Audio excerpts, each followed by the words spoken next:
రండమ్మా కూర్చోండి. ఏం తీసుకుంటారు? అమ్మ మేడంకి కాఫీ పంపించమ్మా.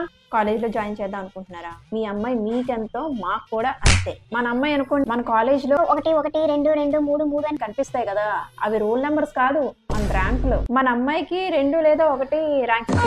నేను ఇప్పుడు మన కాలేజీలోనే జాయిన్ చేయమని చెప్పట్లేదు. మన అమ్మాయికి జాబ్ రావాలంటే ఈ కాలేజీలోనే చేరిస్తే వస్తుంది అని చెప్తున్నా. మన కాలేజీలో MPC, BiPC, MEC, HEC, ABC ఇలాంటి పెద్ద పెద్ద బ్రాంచ్లు మన కాలేజీలోనే ఉన్నాయి. ఏమా నువ్వు ఎంపీసీలో జాయిన్ అవుదాం అనుకుంటున్నావా? అబ్బే అది ఇప్పుడు పెద్ద డిమాండ్ లో లేదే. కెరీర్ నాశనం అయిపోవాలంటే, నీ భవిష్యత్తు బాగుండాలంటే ఏబీసీ అని గ్రూప్ లో జాయిన్ చేస్తేనే మంచిదండి. ఆల్రెడీ చాలా సీట్స్ అయిపోయి, లిమిటెడ్ సీట్స్ ఉన్నాయి. మన అమ్మాయికి బంగారు భవిష్యత్తు కావాలంటే ఈ నరకలో పడేయండి, ఈ స్వర్గంలో పడేయండి. స్వర్గంలో ఉంటది. అమ్మ 4+4 ఎంతమ్మా? ఒక 16. చూసారు ఎంత తెలివైందో? ఇలాంటి తెలివైన వాళ్ళే మా కాలేజ్కి రావాలి. Exam fee, lab fee, books fee 19-20 లక్షలు అయిపోతుంది. ఒక టికెట్ కన్ఫర్మ్. అరే అడ్మిషన్ కన్ఫర్మ్ అయింది, ఈ బక్రాన్ని తీసుకెళ్లి ఏబీసీ గ్రూప్ లో పడేయండి రా.